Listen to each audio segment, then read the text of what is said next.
Учител Нуковски ви посакуваме добре дојде на 55-та летна школа на меѓународниот семинар за македонски јазик, литература и култура. Разговор со групата Напредно ниво литература, која што годинава по повод юбилеот 70 години од раѓањето на Горан Стефановски, својата лекторска настава е започна токму со посветеност на творештвото на Стефановски, што е надоврзување на дел од она што се случуваше на зимската школа, која што курсот по литература во целост беше посветен на Стефановски. Во учебникот Везелка, покрај место за Стефановски, има место и за вас како еден двоец кој што одбележа дел од историјата на македонскиот театар, на автор на драмски текст и режисер кој што со децении соработува и создава култен сегмент на македонската и книжевна, меѓутоа и театарска историја.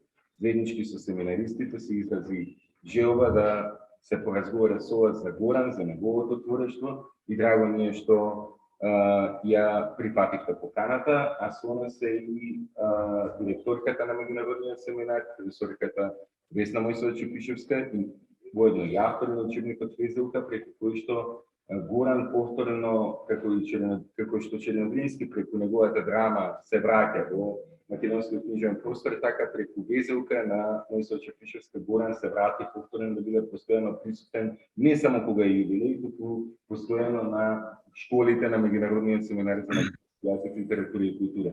Едно прашање кое што сите овде го имавме во рамките на нашето добре дојде, кој беше и кој е Горан за Слободан Нуковски? Видите, тоа е, драго ми е дека ме поканивте, тој дел да го скокнам, бидејќи немаме многу време, се подразбира. Многу е тешко да се одговори на тоа прашање кој беше Горан Стефановски и кој е се уште со своето дело, се разбира. Он беше голем чекор напред во македонската драма, се разбира, како едно зрело доба на нашата литература. Затоа што со неговото појавување на некој што е само пред се драмски ориентиран, значи нема напишано Горан, колку што знам, ни еден роман или некоја збирка раскази, неговите импресии се сосема нешто друго. Тој е автентичен драмски автор кој што пишува во драмска форма, сеедно дали за театар, за телевизија или за филм. Во секој случај некој што мислеше понапред од нашето општество и од нашиот народ. Он ги препознаваше проблемите и ситуациите пред да настанат. Ние додека не бевме ни свесни останатите дека тие лебдат и дека повторно ќе се појават. Дали говорам многу брзо за семинаристите? Во секој случај останува да се докаже една реченица, а тоа е дека имав голема среќа со Горан да работам од многу одамна, од 1972 година, и имав можност да сработам негови десетина драми, серии на телевизија, меѓу кои Бушавата азбука и други работи. Повелете. Не гледам ништо освен амблемот на... Сега веќе ќе го видите повторно и ќе започне прашање. Ајде, добро, јас сам... Голема радост е ќе ја видам повторно. Повелете. Да се представам, јас сам Ана Шешкен и јас предавам македонската литература. Мора малце погласно, слабо слушам. Јас сам Ана Шешкен, предавам македонската литература на Универзитет Ломоносов во Москва. И имам прашање, дали е сега за млади македонски гледачи исто толико важен и актуален Горан Стефановски, барем за една драма Јане Задрогас или можеби Чернодрински се враќа дома, исто толку актуелно, интересно, како за, да кажем, нашата генерација, бидејќи јас сум таман генерација на Горан Стефановски. Да, иста генерација сте. Иста година сме родени. Иста година, да. Дали према вашето мислење и вашето искуство? Јас мислам дека секоја генерација ќе си најде своји интереси, свои текстови и свои теми ке Горан Стефановски. И не мора да се чека дека она што било важно за мене, да речеме пред 20, 30, 50 години, дека е важно сега. Горан е навистина еден универзален автор и допира разни теми, разни подрачја. И мислам дека е прашање само на избор, на препознавање, на, како да ви кажам, на дефинирање на собственото прашање, одговор на собственото прашање кој сум јас, за да може да се влезе во творештвото на Горан Стефановски. Горан има толку голем опсег на теми и на интереси, што навистина е отворена на платформа за артикулирање на идеите што денешната генерација ги чувствува, иако може би во некои моменти не е во состојба да ги дефинира, бидејќи тешко се дефинира состојбата во која се наоѓате. Од дистанца е многу полесно. Значи, верувам дека секоја генерација ќе најде, дали тоа ќе биде баш Јане Задрогас, дали тоа ќе биде Челодрински или ќе биде Hi-Fi или некој сосема друг текст на Горан, тоа е веќе прашање на избор. Во Москва, кога го работевме тетовирани души на Мала Брона, се стори на почетокот дека руските актери немаат контакт со таа тема, бидејќи тоа е иселеништво, Русија и така натаму, за да се установи во декот на работата и понатаму дека е многу актуелна драма, дека одговара за Москва и најден една голема прифаќање и признание. Благодарам. Мола.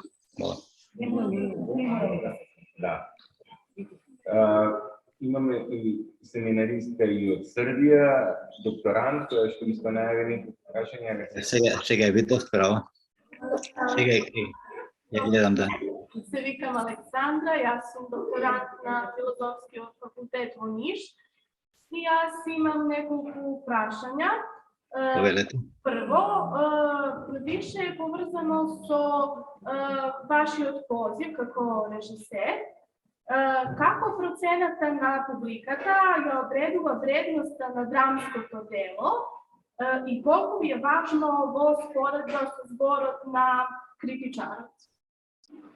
Па видите како, ние представите ги правиме за публика, нели? Мислам да некој да ги гледа, инаку немаат срка. Меѓутоа, понекогаш и многу често, да речеме, они се израз на идеите и на состојбите и на размислувањето на авторот пред се, а понатаму и моето како режисер. Значи, јас за да артикулирам некои своји теми, некои своји разбирања за светот, едно пошироко или за општеството во кое што живеам, бирам теми, бирам текстови кои што ми го одложуваат. Публиката го препознава или не го препознава. Некојаш го препознава веднаш за време на изведување на представата, некојаш го препознава после тоа кога ќе се отиде дома, кога ќе преспие, а некојаш го препознава дури многу подоцна кога ќе се случат некои работи што ќе поврза со настанот со тоа што го гледала. Критиката не мора да значи дека секогаш е во право и дека ги препознава работите, и кога ме фалела и кога ме кудела. Така да јас ја туркам својата линија и своето разбирање, критиката критикува како што треба, понекогаш позитивно, многу често позитивно, понекогаш негативно.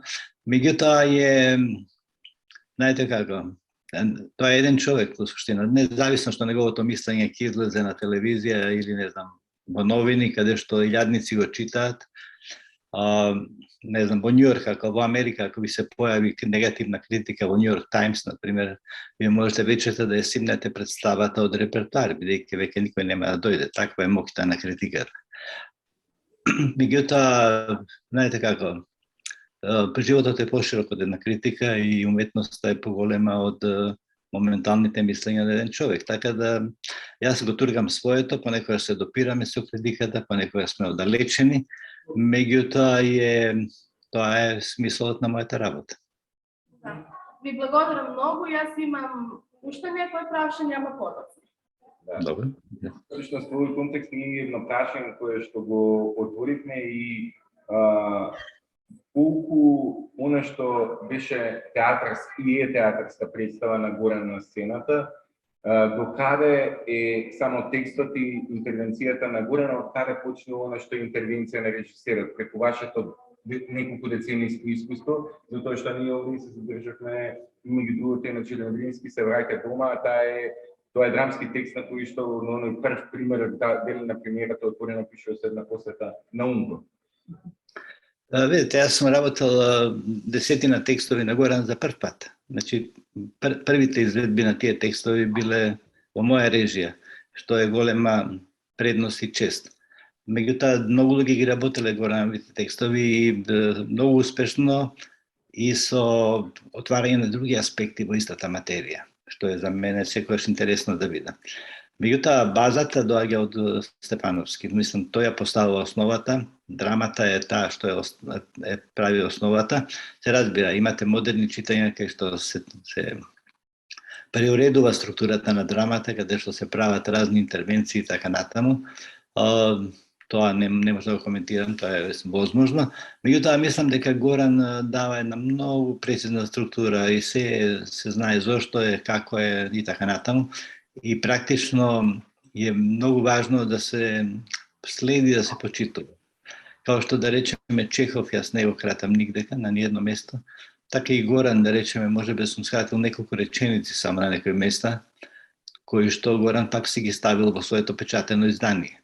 Така да е тоа што е драмата е една озбилна, ако се разбира, ако е добра драма, да речеме, а голем дел од Горановите драми се одлични, таа дава една озбилен темел на целиот иден потфат. Се разбира, театарот е во состојба да расипе, како што може да унапреди, може и да расипе разни работи. Сум видел разни промашувања во тој смисол, меѓутоа, знаете како, тоа е уметноста, не може се да успее.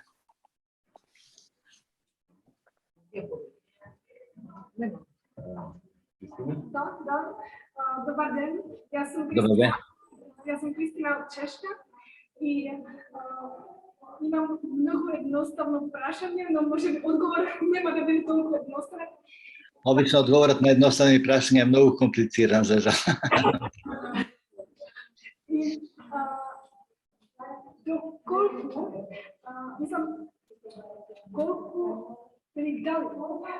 Дали со Горан се карат поради некоја сцена, поради некоја представа или поради некаква насока која што ја види, која што ја гледа режисерот, но не ја гледа авторот или обратно. Дали имавте долги ноќи со карање или не? Не, можем да кажем дека не, воопшто. Значи, не сме имали карања со Горан.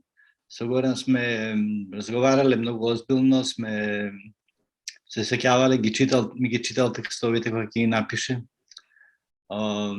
Не ми ги давал во рака, порано ми ги даваше во рака на почетокот, ќе го испише на обична машина за пишување, тогаш немаше ни компјутер.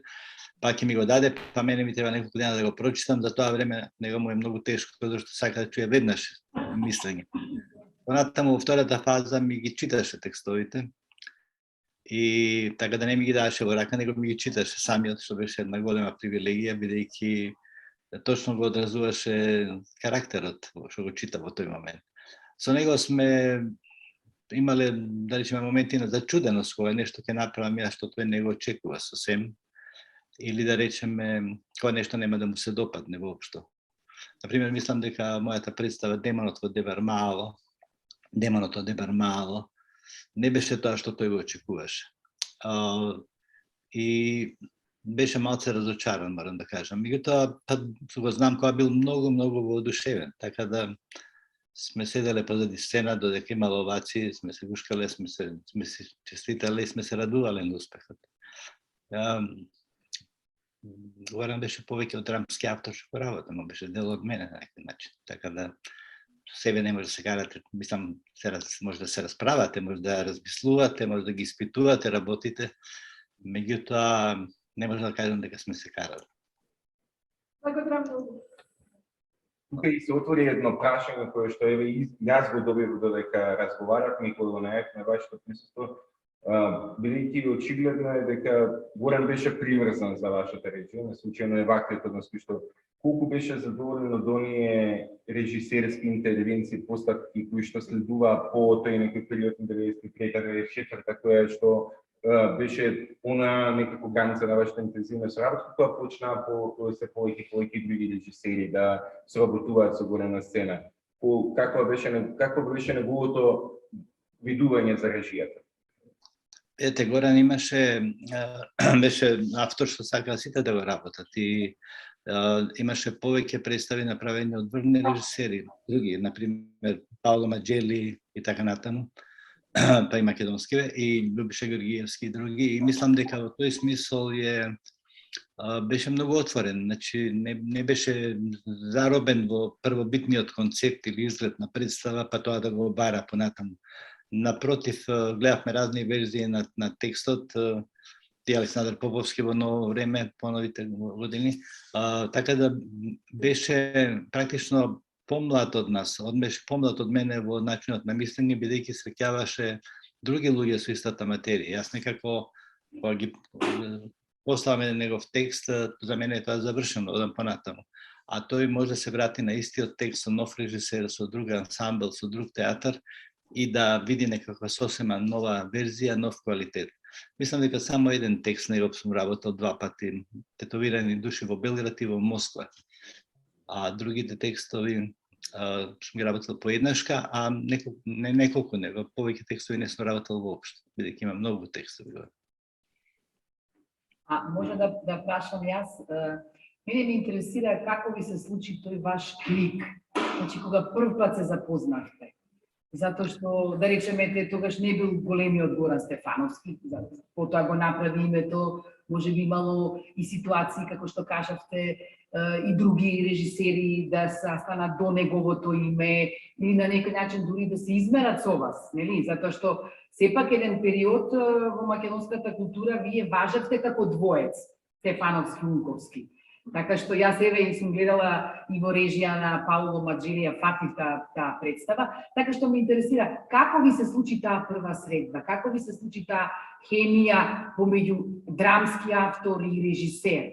И потоа тоа беше едно истовремено и професионално, но и пријателско живење ваше заедничко. Видете, ние се запознавме многу млади. Јас имав 22 години, Горан имаше 18. И јас бев тука што дипломиран на режија, рано дипломирав и почнав да работам во драмски театар, една представа што се викаше Ништо, односно беше камерна музика на Артур Копит, амерички писател. И се појави директорот на театар, Христо Стефановски, што е чичко на Горан Стефановски, и рече, внук ми Горан се спрема да оди на академија, би сакал да дојде да гледа проби. И така се појави Горан на проби на Ништо, на представата Ништо. И кога почна да доаѓа на проби, видовме дека е едно многу интелигентно и паметно дете, мислам сепак во тој момент. И студентите многу срдечно го прифативме и беше постојано присутен тука. И практично во еден момент отворивме, се појавија делата на Марко Цепенков, на Марко Цепенков, оние собраните дела се појавија. Да. И рековме, видите, тука има материјал за некоја представа. И Горан напише едно кратко сценарио што се викаше Петре во тој момент. И на тоа го дискутиравме понатаму и така натаму и од тоа се разви Јане Задрогас. Текстот Јане Задрогас. Следната година почнавме да го пробаме Јане Задрогас со ансамблот на драмски театар, со една многу озбилна подела со најпознатите глумци во тој момент. И последно 20 дена рекоа дека ништо не им се допаѓа и дека не ќе да работи. И практично отидоа сите на филм снимање, а ние паднавме болни, Горан и јас, зашто беше голем неуспех за нас. Веќе дигнавме раце од текстот, кога директорот на театарот Христо Стефановски повторно ни рече: дајте, доправите го текстот, па повторно да се обиде. Следната година со Горан работевме, Горан го допиша текстот, го напиша Јане Задрогас и дојдовме со нова подела, со нови глумци сега. Го направивме и представата беше на Битев, во Париз, во Каракас, што да ви кажам, секдека. Беше голем успех и голема промоција на Горан Стефановски. И на серијно позор на тој фестивал кај што доби награда и така натаму. И практично од тамо ние се препознавме. И мислам дека Горан многу години до ден денешен, односно додека не замина, се стално мислеше кога пишува нешто, кога пишува нешто, дали тоа мене ќе ми се допадне, независно што ја може би воопшто нема да го работам. Него така остана таа релација и ние имавме доста отворени разговори со него за правите за други наши представи што не беа врзани авторски. Он доаѓаше, да речеме, во Америка кај мене, во American Repertory Theatre, ја гледаше Кавказски круг со креда, тогаш беше на Браун University и овако многу отворено зборевме за сите проблеми и квалитети на представите и така натаму. Така да од тамо почна. И ние практично би сакал нешто да кажам што е врзано со јазикот, дека со Горан се допишувавме на разни измислени јазици. Значи, пишувавме на измислен бугарски, на измислен албански, на измислен српски и така натаму. Јако српски, да речеме, знаевме и он јас доста. И беше многу смешно, бидејќи зборовите беа комплетно измислени да личат као да се од тие јазици, а практично не беа. И можеше да се врти на било кој јазик и мислам дека таа преписка кај Горан негде кај сочувана, бидејќи за разлика од мене, он чуваше се, има повеќе огромни хард дискови со негови записи. Би било интересно да се погледа чисто заради играње со јазикот, бидејќи македонскиот се разбира го владеевме Горан совршено. Мислам дека неговата сопруга Пат, која што дојде од Англија, го знаеше и подобро и од него и од мене. Тоа би сакал да кажам, он ги преведува неговите текстови. Во секој случај за таа една соработка со Горан пишувам во еден голем предговор што ќе се појави во Америка со антологија на негови драми. Текстот го имам некако и на англиски, можам да ви го препртам на некој мејл, ако сакате да го прочитате, има едно 30 на страни. Може го имам и на македонски, не сум сигурен, меѓутоа на англиски сигурно го имам.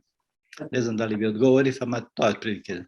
Дека би сакали тоа ќе го договориме и по оваа средба и ќе биде споделено и со семинаристите секако, веднаш уште во текот на школата. Особено што една од слушателките од Америка би било добро, ако веќе кажувате дека се подготвува и такво едно англиско издание со ваш предговор и со преведени на англиски драмски текстови од Горан Стефановски, секако би било полесно, нели така? Има неколку негови собрани драми во Англија преведени, веќе објавени, а ова е во Америка, ќе се појави, готова е книгата, сега ќе излезе наредниве месеци. Има 4 негови драми, има мој поговор, едно 30 на страни, има предговор од Крис Торч, неговиот продуцент во Европа, што ги продуцираше неговите представи. Имаме од овој прв блок на разговорот уште некои десетина минути кои што се најавени. Ќе имам и затоа продолжуваме со барем уште едно прашање кое што може да го опфатиме. Александра Пуров. Јас имам уште едно прашање. Со која драма од Горан Стефановски би опишале моменталната состојба во театарот? Сега. Во театарот? Да. Театарот или во театарот? Состојба во театарот или состојба во општеството? И тоа, и тоа. И тоа, и тоа. И тоа, и тоа. Видете, не знам. Немам такво спремен одговор веднаш. Дупло дно као наслов најмногу одговара. Меѓутоа као фабула може би не. Летво место исто така многу одговара.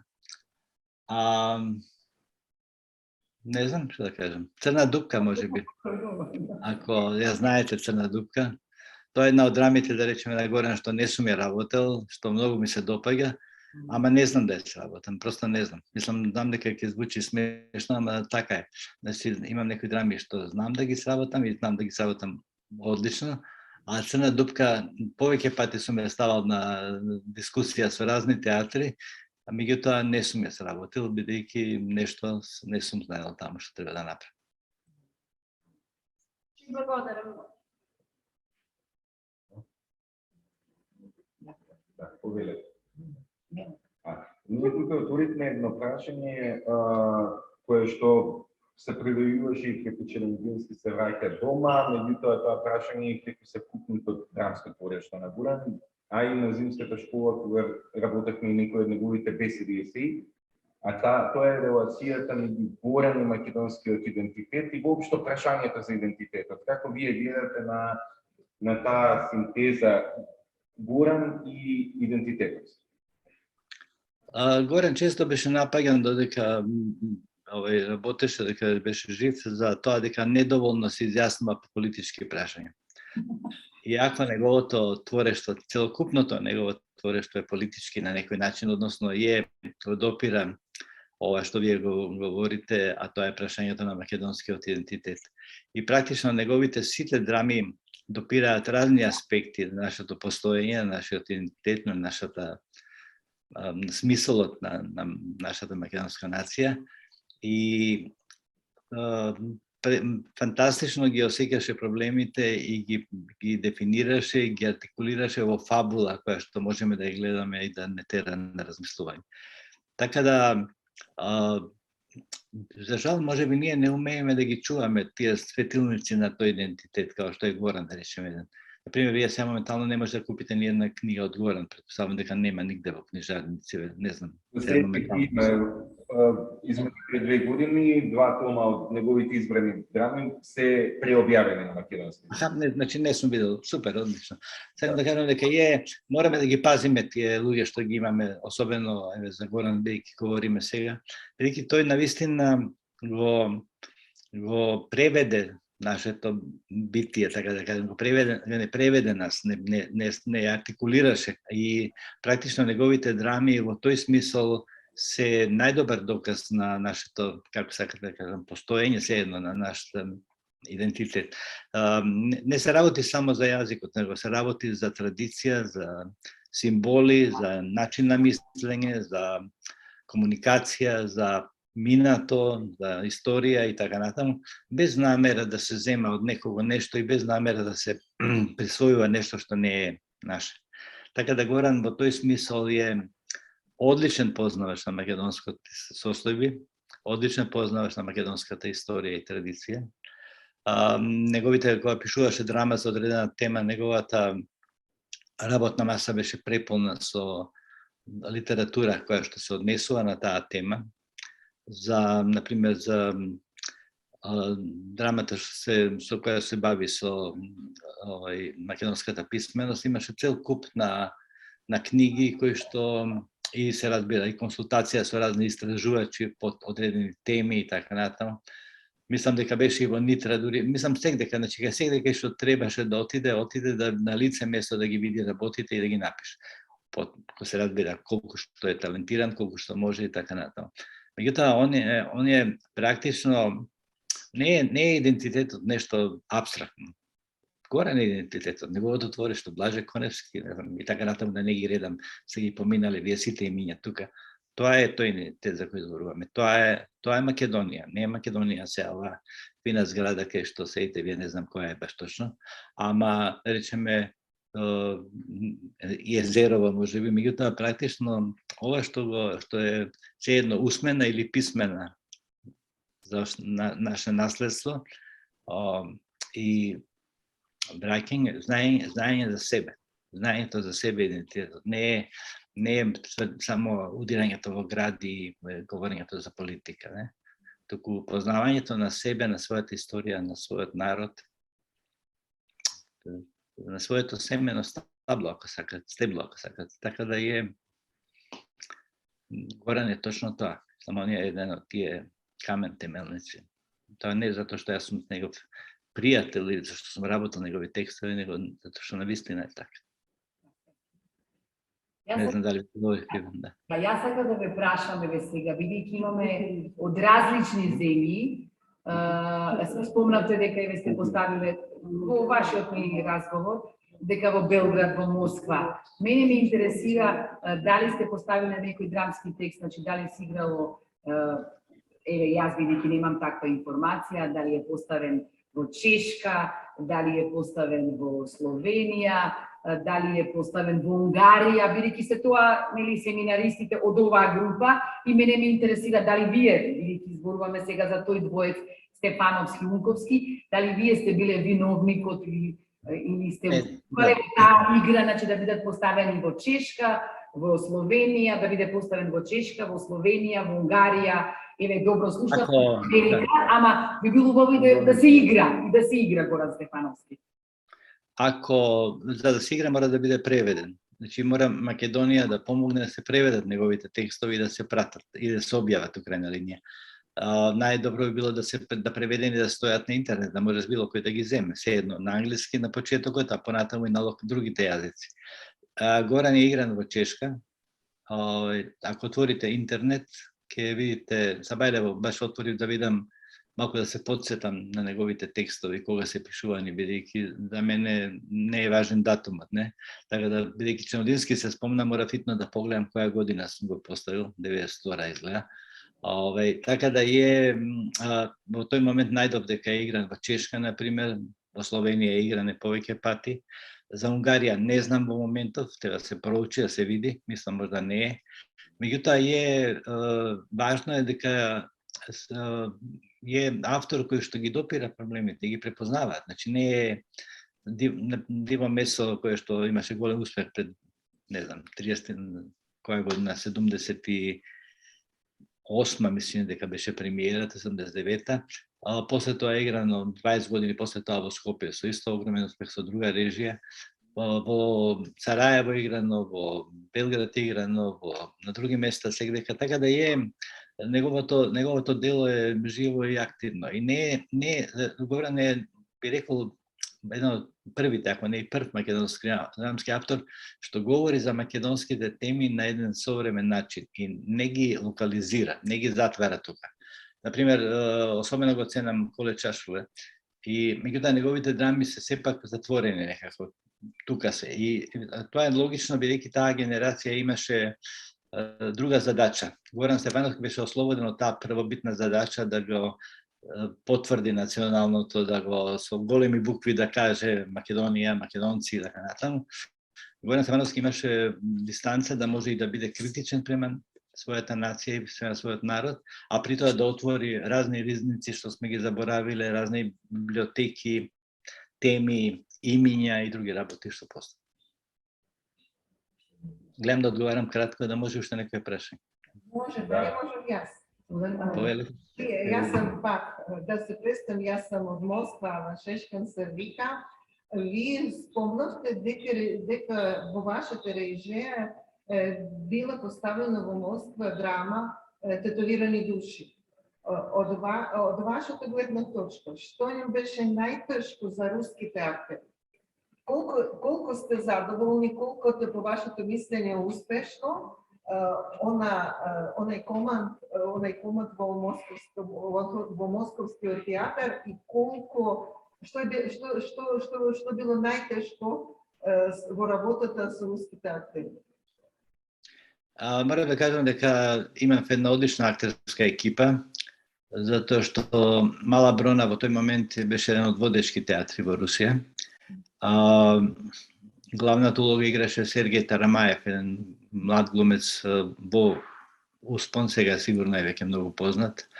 И веќе ме прашувате што беше главен проблем. Главниот проблем беше тоа што се случува действието во Америка. Целата драма на Горан е сместена во Америка.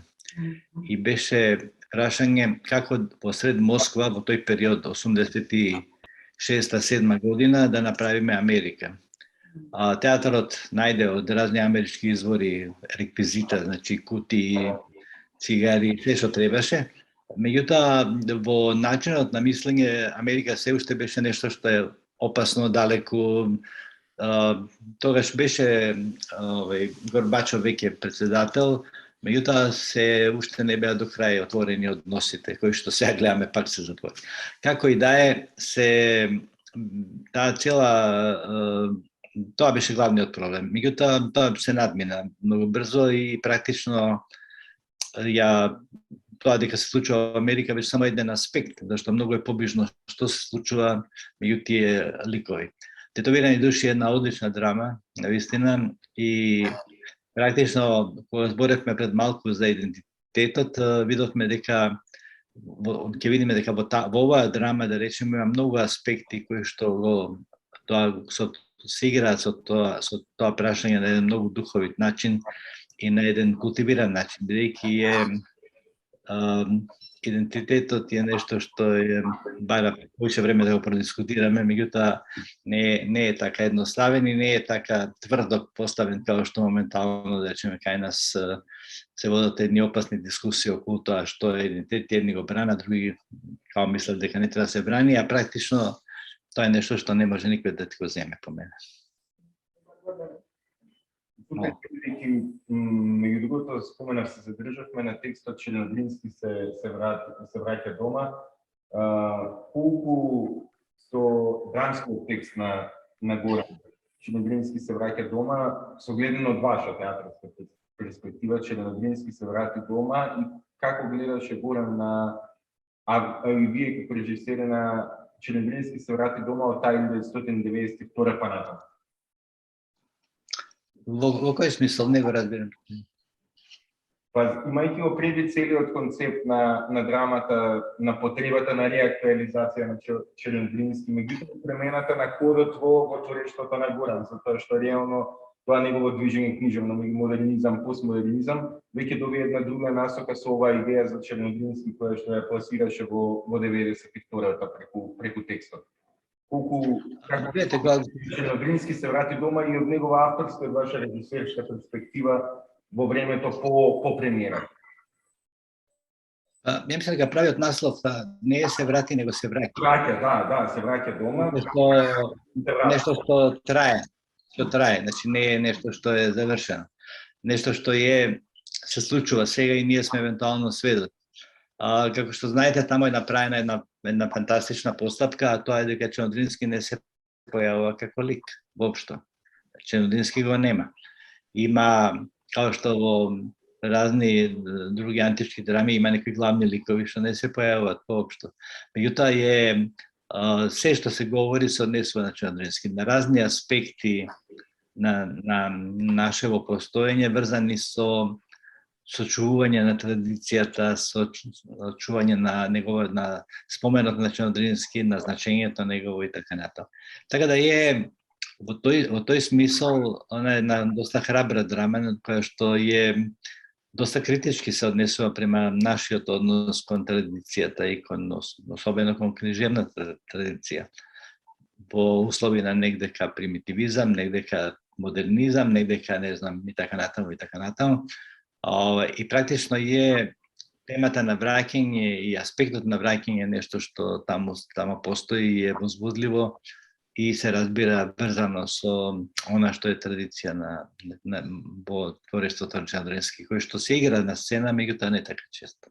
Така, јас мислам дека и не се игра доволно. По мене, македонската драма воопшто не се игра доволно во македонските традиции. Така. Ние тука веќе доаѓаме до едно заокружување на разговорот, затоа и бидејќи почнавме, меѓутоа можеби најпоскулното прашање, ама сепак некако неизбежно се чини што од согледано од една режисерска перспектива, ама од една перспектива и на пријател, на собеседник на Горан. Што е највредното што Горан го остави зад себе со својот уменозен опус? Како вие гледате на ова, дури во една метафорична преносна смисла? Не сум тој што треба да процени тоа. Јас сум премногу близко до таа материја и премногу сум близко до Горан и до тоа што го работи. Премногу сум дел од некои разни аспекти на неговото творештво што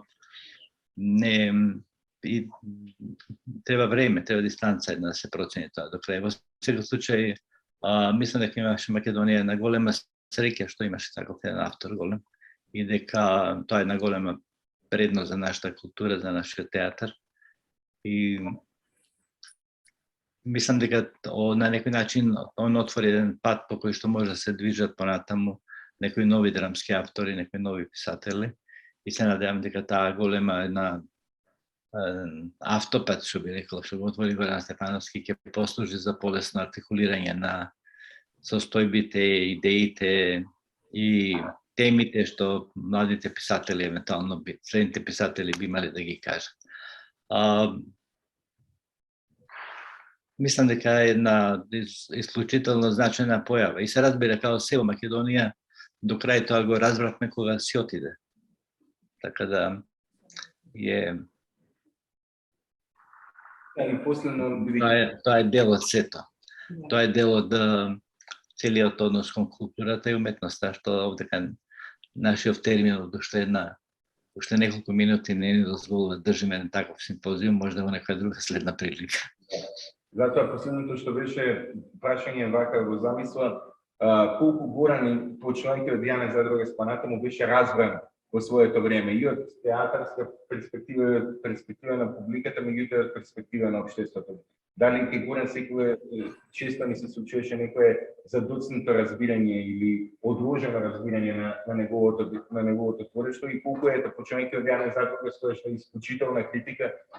Вие сте и сведок на тоа како била вистинската рецепција, колку знаевме да го читаме, препознаваме она што Горан го има во својот драмски текст во времето кога се случуваше неговата премиера. Видете, Горан, реков тоа на почетокот, Горан ги артикулираше проблемите кои што ние не можевме ни да ги дефинираме до крај кои се. Тој успеваше да ги артикулира и да понуди размислување и аспекти на тие проблеми и да ги протресе и да ги направи свесни за постоење на тие не само проблеми, него значења, квалитети, историја и така натаму. И во тој смисол апсолутно беше разбран. Неговиот јазик и стил на пишување, неговите фабули, да речеме, врзани со крајно разбирливи ситуации, беа апсолутно прифатени од луѓето и имаше една огромна публика. Неговите представи имале една огромна публика. Например, се тоа што се дискутира денеска со македонско-бугарскиот спор за јазик и така натаму, тоа беше многу одамна отворено во неговата драма, се не ми текнува насловот, ќе ми помогне некој од таму од присутниве. Летово место. Таму во Летово место вие ги имате дискусија на еден српски, грчки, бугарски, не знам кој турски и така натаму свештени кои што отварат разни аспекти од тогашниот однос на тие нации према Македонија. Да не ме разбере некој погрешно, навистина немам ништо против ниедна нација и сум работел скоро секаде во тие земји со голема радост и со успех. Меѓутоа, сакам да кажам дека он ги допира историските факти, ги толкува и тоа беше потребно на луѓето да го разберат и да го гледаат. Така да и сега една представа што се појави, која што се вика моето име е Горан Стефановски. Има многу публика, можеби незаслужено, затоа што неговото име ја влече публиката повеќе од квалитетот на таа представа. Меѓутоа навистина он е израз најпрво на неговото Дебармало, па на неговото Карпош, па Скопје и Македонија и така натаму. А мислам дека апсолутно во регионални рамки, па и пошироко се разбира, е еден особено значаен писател. Ние веќе го заокружуваме разговор затоа што прашање има уште многу, се ова што го кажавме е само иницијална каписла за нови прашања и нови разговори, нови размислувања. Затоа во завршницата, доколку би имале уште нешто да споделите со нас, некоја случка од животот, некоја случка од работката со Горан, која што илустративно би ни покажува нешто што преку кое што вие би сакале да ни го представите Горан. Имаме уште некои минути за тоа, потоа во завршницата вие поканува директорката на семинарот да ни каже да Ќе ви го пратам јас текстот кој што се однесува, кај што има такви доперни точки кои што биле многу драматични и кои што сега тука не може на кратко да ги раскажам во минут-два, кои што се навистина се сме поминали заедно. Мислам, многу работи сме поминали заедно и така да не може да се издвои нешто сега така брзо, да речеме особено. затоа што тоа е ваше долгогодишно пријателство, да сакам да кажеме и дружба и служба истовремено. И сигурно дека не можете вака сега блиц да ни кажете некој настан кој што би се издвоил. Тоа е нормално. Така што јас само да кажам, како што Иван рече, јас навистина ви благодарам што одвоивте од вашето време и што ете дури една ваква средба непланирана на пред недела дена или пред 10 или пред 15 дена, стана многу пријатна и сите мислам дека еве тие што не успеа денеска да дојдат поради некои своји причини, дека ќе зажалат дека не го има овој момент на блискост, на разговор, на оваа пријателска комуникација која што остварихте со нас во рамките на 55-та летна школа на овој меѓународен семинар за македонски јазик, литература и култура. И јас се надевам дека нема да престане оваа наша соработка, дека здравје Боже ќе ви имаме и во живо до година или некоја друга година, или по некој друг повод, вака да поразговараме повторно, од ваш аспект за Горан Стефановски, но и за вас лично, бидејќи вие сте секако и големо режисерско име. Јас сум почувствувала, сум имала можност да гледам некоја представа на Горан Стефановски режирана од вас и од некој друг режисер. И не знам зашто нешто ми фалело, јас не сум стручна во режисерските работи, ама како прием нешто ми недостасувало, дека мислам дека вие сепак сте успеале најдобро да го прочитате Горан Стефановски. Така што ви благодарам што одвоивте од вашето време и што бевте дел, што поразговаравме малку и за вас и за Горан Стефановски. Уште еднаш. И посакувам на колегиве да вистина да напредуваат со македонскиот јазик, гледам дека напредуваат, така да им честитам и посакувам се најдобро на сите. Фала многу. Благодарам.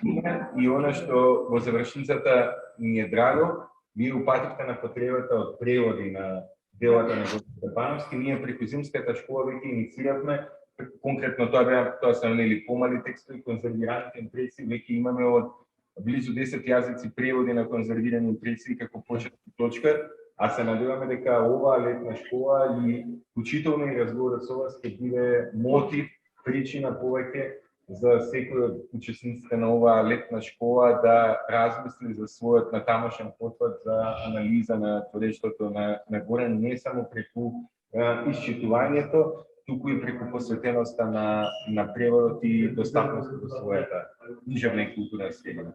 Благодарам. Обрнете внимание на Горан, книгата на Горан, на мала книга на стапици, што мислам дека е одлична за преведување, а многу потребна. Благодарам, пријатно да гледам. Пријатно, благодарам.